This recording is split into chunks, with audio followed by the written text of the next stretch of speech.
Good morning everyone, welcome to the online class of Target Defence Academy. बेटा आज हम बात करेंगे कुछ बहुत ही इंपॉर्टेंट करंट अफेयर्स के बारे में बेटा। और अगर मैं आपको बता दूं कि अगर आप इस तरह के जो भी क्वेश्चंस हैं इसकी रेगुलर प्रैक्टिस करना चाहते हो तो टारगेट डिफेंस एकेडमी के टेलीग्राम चैनल पे जुड़िए, जहां पर आपको लगातार करंट अफेयर्स के सारे एमसीक्यूज मिलेंगे और जो भी क्लासेस चलेंगी डे बाय डे इसके पीडीएफ भी मिलेंगे। और हम अब कोशिश कर रहे हैं कि अब मंथली या वीकली करंट अफेयर्स को भी आपके लिए लेके आए। ठीक है, तो अगर आप इसी तरह से हमें सपोर्ट करते रहेंगे तो हम वीकली और मंथली करंट अफेयर भी आपके लिए लेके आएंगे। चलिए शुरू करते हैं बेटा आज की टॉप करंट अफेयर्स के बारे में, है ना। और आज के मेन चीजों को डिस्कस करते हैं आपके साथ।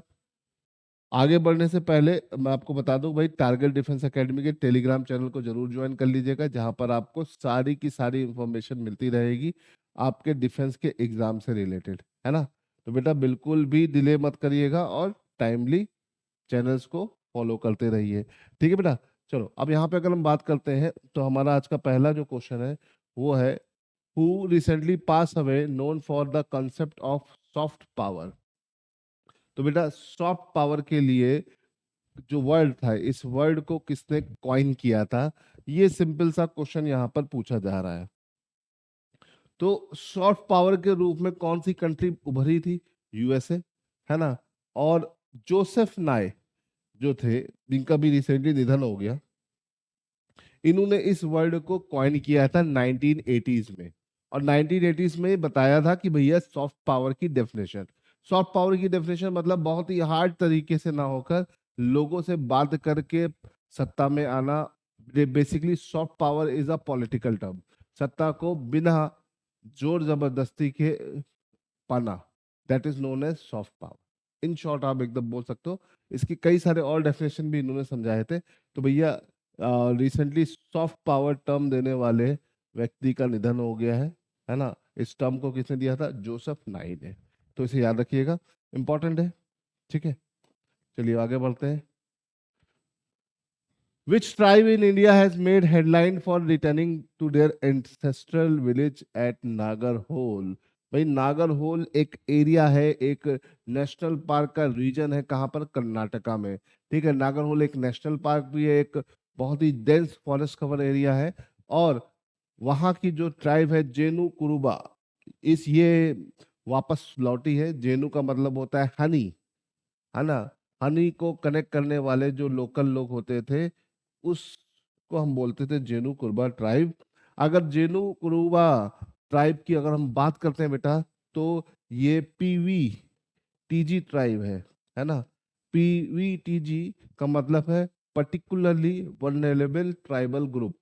याद रखिएगा, ये ऐसे ट्राइबल ग्रुप्स हैं जो बहुत ज्यादा ही पिछड़े हैं और वल्नरेबल है, मतलब बहुत ही कम मात्रा में है ना। और अभी रिसेंटली गवर्नमेंट ऑफ इंडिया ने इस तरह की ट्राइब्स के लिए बहुत सारे प्रोजेक्ट्स भी लॉन्च किए हैं। और अभी हाल फिलहाल में ये न्यूज आ गया भाई, ये नागरहोल इनका एंसेस्ट्रल लैंड था, ये यहाँ पर वापस लौट के आ गए। ठीक है, इसे याद रखिएगा। Tribes are the indigenous peoples of India, ये भी याद रखिएगा।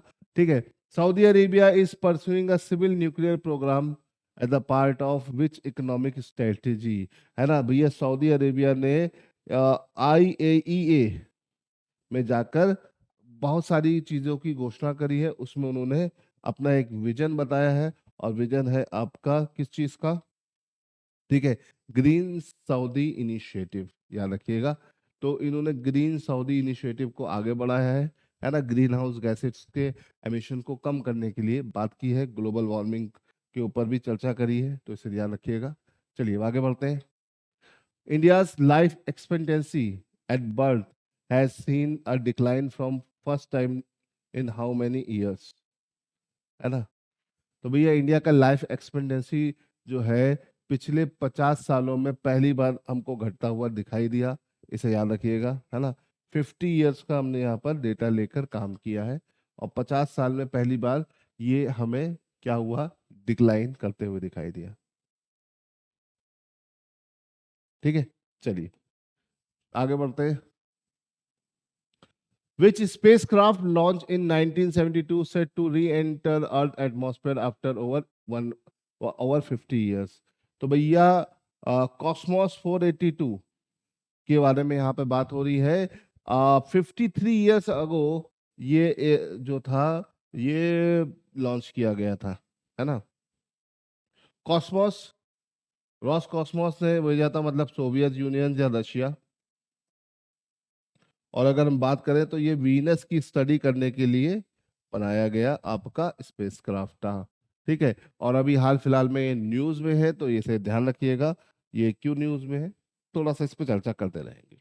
चलिए, what is the name of the new anti submarine warfare shallow water craft deliver to the Indian Navy? तो भैया इंडिया की पहली, ठीक है, anti submarine warfare shallow water craft जो है वो उसका नाम क्या है? आईएनएस अर्नला, ठीक है। आईएनएस अर्नला अब 8 की सीरीज में पहली है ना। 8 की सीरीज में ये पहली है। दूसरी चीज, ये अर्नला फोर्ड के नाम पर इसका नाम रखा गया भैया। अर्नला फोर्ड कहाँ है? महाराष्ट्र में है, महाराष्ट्र में है, इसे ध्यान रखिएगा। और अगर हम बात करें तो इसको बनाने का काम एल&टी प्लस जीआरएससी ने मिलके किया है, तो इसे ध्यान रखिएगा। Larsen and turbo and GRSC दो कंपनियां हैं, इन्होंने इसको मिलकर डेवलप किया है, ठीक है। फिलहाल ये अपने आप में पहला है, फर्स्ट इंडिजीनियस एंटी सबमरीन है वारफेयर शैलो के लिए, तो याद रखिएगा, शैलो वारफेयर के लिए। चलो अब यहाँ से आगे बढ़ते हैं, अगले क्वेश्चन की तरफ चलते हैं। Which environmental issues often neglected create deep channels in landscapes? भैया किस इन्वायरमेंटल इशू को अगर हम निग्लेक्ट कर चुके हैं, जिसके चलते आपके बड़े बड़े जो एरियाज है, लैंडस्केप है, वहां पर क्या बन गए हैं? चैनल्स बन गए हैं, है ना। तो भैया वो है आपका डेजर्टिफिकेशन। बिल्कुल नहीं। डेजर्टिफिकेशन क्या होता है भैया? जरूरत से ज्यादा जब आप पेड़ काटते हो तो लैंड बेकार हो जाता है ना। और वो लैंड जहाँ पे फॉरेस्ट नहीं उग सकता वो डेजर्ट में कन्वर्ट हो जाता है। तो डेजर्टिफिकेशन इंडिया में इंक्रीज कर रहा है, दुनिया में भी इंक्रीज कर रहा है, बिकॉज ऑफ ह्यूमन पॉपुलेशन, है ना, ठीक है। एसिड रेन, एसिड रेन बेटा क्या है? एसिड रेन भी आंसर नहीं है। एसिड रेन की अगर हम बात करते हैं तो एसिड रेन एक एयर पोल्यूशन है जो सल्फर डाइऑक्साइड या नाइट्रोजन डाइऑक्साइड के चलते होता है यहाँ पर, है ना। तो इसे ध्यान रखिएगा, ठीक। सल्फर डाइऑक्साइड या नाइट्रोजन डाइऑक्साइड के चलते होता है जब ये वाटर के साथ रिएक्ट करते हैं, ठीक है। इसे थोड़ा सा ध्यान रखिएगा, ठीक। अब अगर हम यहाँ पे थोड़ा सा आगे बढ़ते हैं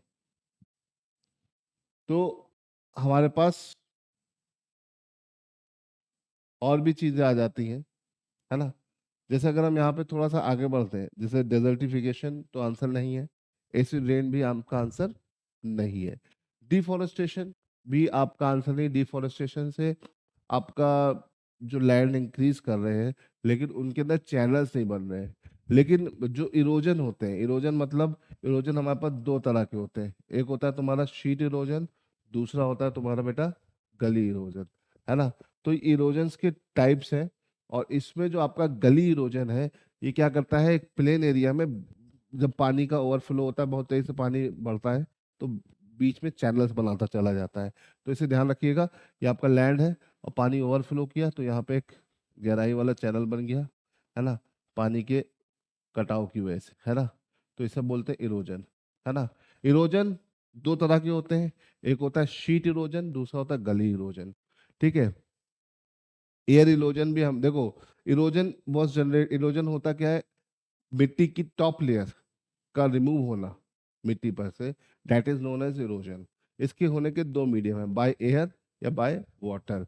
बाय एयर जो इरोजन हमारे पास होता है, जहाँ पे एयर का स्पीड बहुत होती है, वहां पर इरोजन होता है। लेकिन वाटर की अगर हम बात करें तो वाटर का इरोजन हमारे पास दो तरीके से होता है बेटा। एक होता है गली इरोजन, दूसरा होता है शीट इरोजन। शीट इरोजन में क्या होता है, पूरी की पूरी एक शीट रिमूव होती है सॉइल के ऊपर से। और गली इरोजन में क्या होता है, गड्ढे बनते चले जाते हैं।